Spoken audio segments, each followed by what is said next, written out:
What's up, ladies and gentlemen? In my last video titled Gambits that you should always accept and punish fast, most of you guys showed interest in learning more about the Queen's Gambit accepted, which I presented in brief, like this guy and this other guy. And so this is what today's video is all about. I'm going to show you how to play the Queen's Gambit accepted like a professional in simple terms, and you will be confident enough to play it even in classical tournaments, not just in blitz. But before I start, I noticed that most of you guys don't know that I have over 200 amazing videos on my channel because you haven't subscribed yet and you haven't yet turned on the bell notification icon, which is why you don't receive notifications whenever I upload a new amazing video. So I ask you to do that. Be sure to hit the like button. Let's go. What is our goal in this study? Get your pen and paper and start writing this. Before we start, we are trying to solve this problem of the Queen's Gambit declined, where white is more comfortable to play a closed position with less attacking chances for black. What I'm trying to say is that most d4 players are solid positional players who like to keep the game closed for a longer period of time and start fighting on the queen side later in the endgame. So that's one problem we want to solve. Another problem is this knight e5 move by white, which later takes away many squares. Knight e5 can be a big problem for black, and as black, we are not even sure what white is up to, whether they want to castle long maybe after developing bishop d2, or probably just to play pawn to g4 right in the opening stage, so that later on they can castle long. We don't know. Look at how slow your queen side development is. So now that you know what we want to solve, let me show you how to annoy any d4 player by turning the game into an open one and oversimplifying the position for a quick ending. So white starts with d4, then you go d5, after pawn to c4, the Queen's Gambit. Instead of playing knight to f6 or knight c6, the move I recommend is d takes c4, the Queen's Gambit accepted. Trust me, this will come as a total surprise for your opponents. And we are going to look at all of these highlighted moves in this short video. So the top played move in this position is knight c3 followed by pawn to e3, then e4, knight to f3, and queen a4 check. We are going to look at all this. So white plays knight c3. In the past decade, most black players used to play e5 in this position. I think that's just too early. The move you want to play after knight c3 is pawn to a6. Just like I advised in my last video, you can watch that after this. If black plays anything else like pawn to e3 or pawn to e4, we'll just play pawn to b5 and fix our pawn structure on the queen side. It will be very difficult for white to get back his pawn, trust me. So the top played move that you're going to see them playing is pawn to f4, not allowing you to play pawn to b5, and this is when you play pawn to e5. When you look into the Masters database, there is no chess master who takes on e5. They all play pawn to d5 or pawn to e3, but just to show you what may happen after d takes e5, here you can just go ahead and exchange queens. As black, you have limited options, so you don't mind exchanging queens if you have to, as long as you're going to be up a tempo like in this case. For example, knight takes d1 by white is a wasted move. Your simple plan is as highlighted. Your queen's knight will go to c6, then later on sit on a5, and finally go to b3 to disturb the rook and the dark squared bishop. Your light squared bishop will be responsible for protecting your c4 pawn on e6, and sometimes you can also put it on f5 to win the free rook on b1. Your dark squared bishop, on the other hand, will mostly be going to b4, pinning white's knight on c3 to the king. And that's just everything you needed to know in the knight c3 line. For example, after knight takes d1, you can go knight c6 as if you want to win the e5 pawn. If they defend that pawn, you go knight a5. You already know the idea. Let's say pawn to e3, white is paving way for his light squared bishop. Now you go knight b3, double attacking the bishop and the rook. The rook can't go to a2 because the dark squared bishop will be hanging. And if rook b1, now you can play bishop f5 and you are assured of winning that rook. The game may continue as follows, and so all you need to start thinking of is oversimplifying the game, opening up the position, and kiss. keeping it so simple. For example, bishop b4, remember where the dark squared bishop goes? If bishop d2 blocking the check, you just trade off pieces to simplify the game even further. Now look at how open the position is. All you need to be doing is activating your pieces. If I was to turn on the eval bar, you can see that Stockfish favors black in this position with a negative 0.1 despite being down a pawn. So for a pawn, you are up an exchange. Anyways, once again after pawn to a4, you go pawn to e5. They don't have to take because you will simply take. Again, if knight takes d1, you remember to develop your pieces as highlighted, beginning with knight c6. And again, if knight to f3, you go knight f5. We saw what happens if pawn to e3 is played, because that allows us to play bishop f4 in the near future and win the rook on b1. But what if white plays pawn to e4, stopping bishop f4 immediately? Now this is where you can put your light squared bishop on e6. Remember, it is responsible for protecting your c4 pawn. If knight g5, maybe white wants to get rid of your light squared bishop. You have other intermediate moves like bishop b4 check. You get rid of that bishop first, and that also isolates white's pawn along the c file, and see how bad white's pawn structure is. Let's say bishop d7. If bishop e2, you go pawn to h6 and you continue playing the game normally, and this time material is equal, but white's pawn on e5 won't go anywhere, so you don't even have to bother about this pawn. On the next move, you can even castle long and start playing actively. So you can see that white doesn't have knight e5 anymore, and you are the one controlling the game from the word go. They must be responding to your threats. Anyways, all in all, in the knight c3 line, after a6, a4 and pawn to e5, you won't see many people taking on e5. For some reason, they all go pawn to d5 because they don't just want to trade off queens just yet. Now pawn to d5 stops your knight c6 and bishop e6 ideas, but at least you still have bishop b4 pinning that knight. If pawn to e4, the top played move, I mean, you can take the knight on c3, but you need to learn how to keep tension on the board to divide your opponent's attention. So this is where you can play moves such as queen h4. You simply want to take the free pawn on e4 because white's knight on c3 is pinned.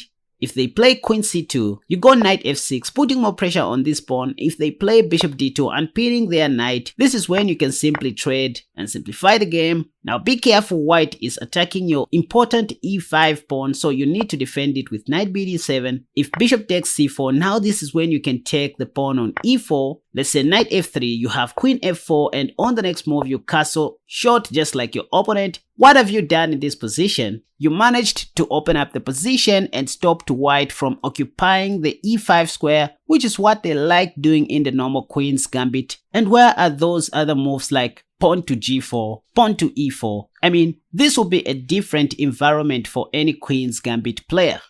Back to our Queen's Gambit accepted initial position. We just finished looking at the knight c3 line. Now what if white plays the second most played move, pawn to e3 in this position? Once again, our key move, if white allows, is pawn to e5. If pawn to e5 is not possible due to knight to f3, you want to open up the center with pawn to c5. So that's the secret move, pawn to e5 or pawn to c5. That opens up the Queen's Gambit position. Alright, so white just played pawn to e3. Since there's no knight on f3, you go pawn to e5 right away. The simple idea is, if d takes e5, you simply exchange queens. That's okay, because as black you don't have a lot of options. Knight c6, wanting to get back that pawn. If they defend that with knight f3, you haven't lost anything. Remember where your light squared bishop belongs, on e6 to protect your c4 pawn for good, creating more time to solidify your pawn structure on the queen side.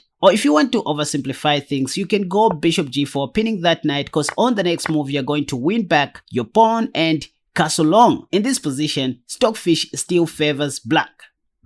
But after pawn to e5, d takes e5, queen takes d1, king takes d1, and knight c6, in case white doesn't play knight to f3 to defend his e5 pawn and instead go pawn to f4, once again remember how to defend your c4 pawn. It's with bishop e6. That's all. If knight to f3, you just castle long. That comes with check if bishop d2 blocking the check. What can you do? There are so many things that you can do here. Bishop c5 is one of them. Knight ge7, pawn to h5. But if you want, you can start your early minority attack on the center just to mess up white's pawns on the center like this. It may look like you are down a pawn or you have a weird position, but you have too many open lines for an easy endgame. Whenever white tries to win your light squared bishop for free, you can simply play bishop g8 and save your light squared bishop. If knight c3, for example, you just go bishop c5. Let's say king e2, you have rook he8, and Stockfish favors black in most of these positions. For example, if I turn on the evaluation bar once again, you can see the advantage that Stockfish gives black. You have pawn to h5 on the plate. You have pawn to b5. For example, pawn to b5 is a tricky move because if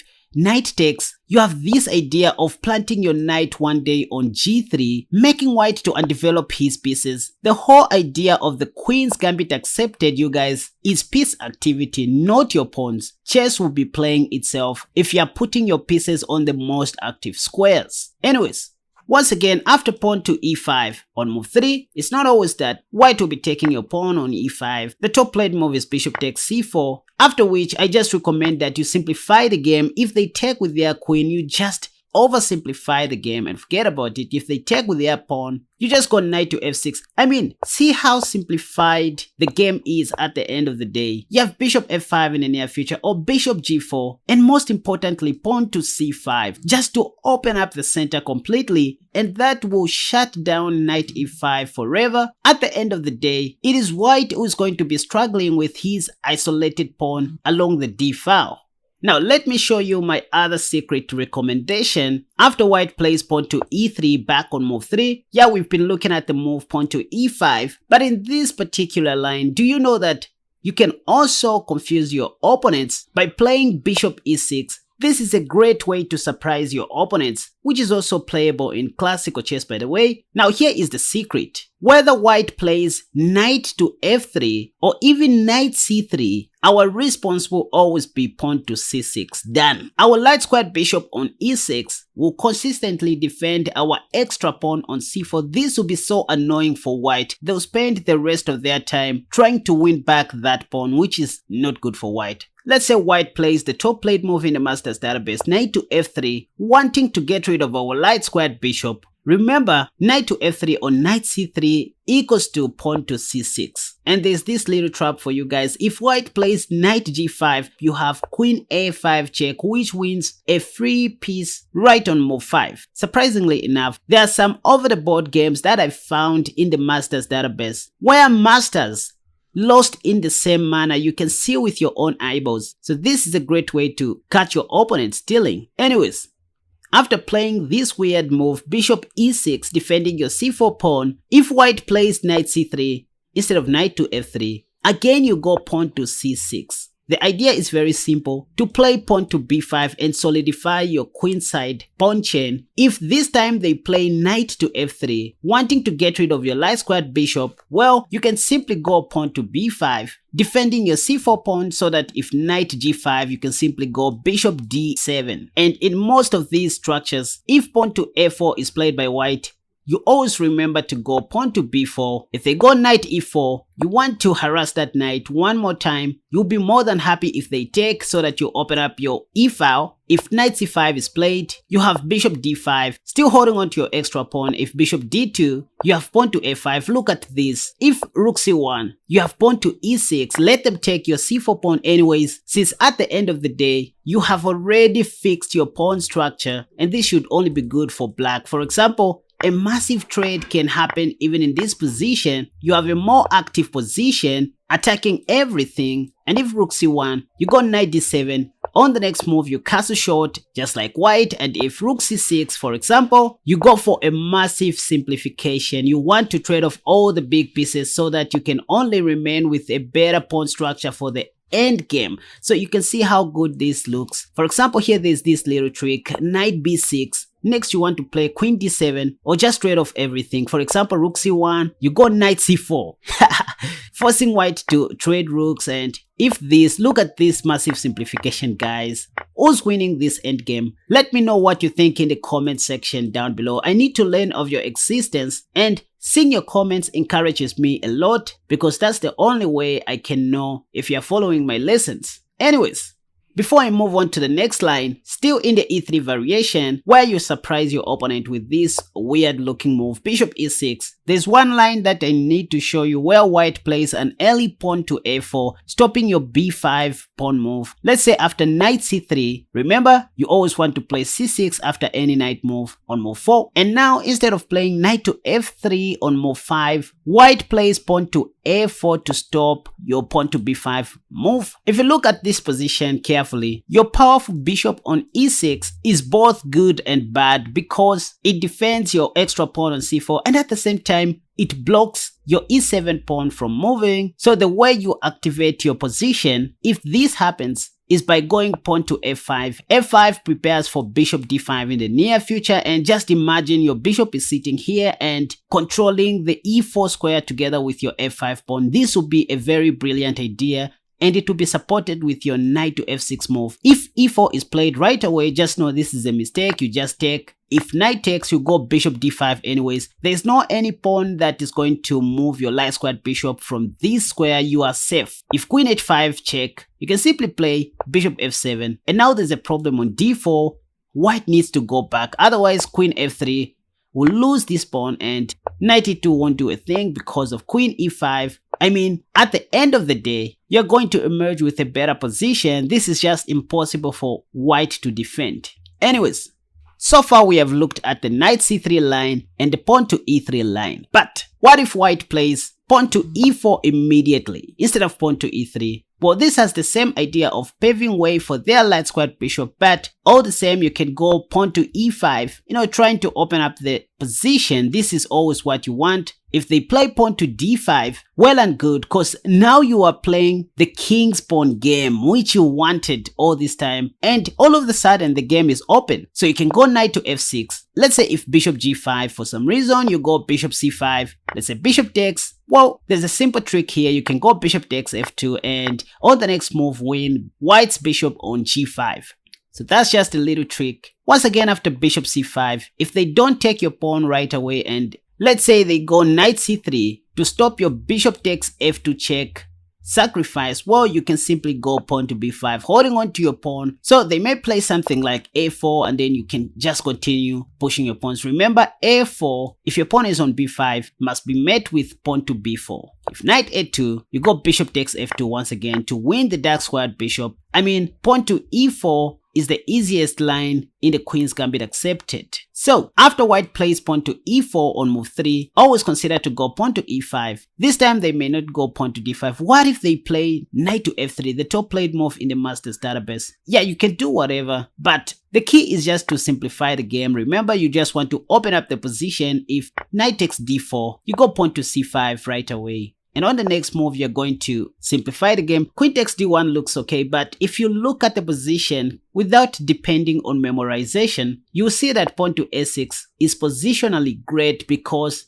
after takes, white won't have knight c7. They will need to develop their knight, allowing you to go bishop e6 and continue playing normally. This will be very difficult for white to break through. Anyways, so far we have looked at knight c3, pawn to e3, and pawn to e4, but what if white plays knight to f3 on move number 3? Yes, this stops pawn to e5, but we have pawn to c5. For example, you can go pawn to c5, remember, wanting to exchange queens with a tempo. If pawn to e3, you oversimplify the game to open up the position. E takes d4, you go bishop e7, you just want to castle short and continue developing all your other pieces. Once again, white will have to worry about his isolated pawn on d4. For example, rook e1, you go knight c6. If they play d5, you can trade pawns if you want, but you need to have a great board vision like knight a5, attacking this undefended bishop, and maybe on the next move get rid of it. Queen takes b3. You now oversimplify the game to open up the position. Once again, this will be anyone's game. Let the best player win. Again, if knight to f3 by white, then you go pawn to c5. Instead of pawn to e3, white may also play queen a4 check. Yeah, they just want to win back their pawn. So you can just go bishop d7. If queen takes, you go c takes d4, oversimplifying the game once again. The secret is just to be patient in order for you to see all these wonderful moves. For example, knight c6 is okay, but pawn to e5 is best because now you are transposing the game back into the king's pawn game. For example, knight to f3, you can play knight c6 if you want, but there are all these tricks where you can go knight to f6 if you want. Because if knight takes e5, you win that knight for free once again. This is check, and at the same time you're winning the knight. There is no queen c3 because you have bishop b4 pinning that queen to the king. So this is clearly winning for black. I'm not teaching you to memorize these moves. In the intro of this video, I emphasized to play pawn to a6 if white doesn't attack your c4 pawn. Yeah, you can also play this move even in the knight f3 line since your pawn is not under attack. So if you want to hold on to that pawn, you can go pawn to s6, wanting to go pawn to b5. Let's say if they play pawn to e3, now you can go pawn to b5. And it will be difficult for white to get back his pawn. Bishop b7 makes a lot of sense. We just want to oversimplify the game. If pawn to b3, you don't have to take because there's bishop takes b5 check. So you go pawn to e6, let them take, and you take back. Whenever they go queen a4 check, wanting to win your free bishop, you have knight d7, and your bishop will be protected by your queen. If they take on c4, you go knight to f6. You haven't lost any piece, by the way. You haven't lost any free pawn.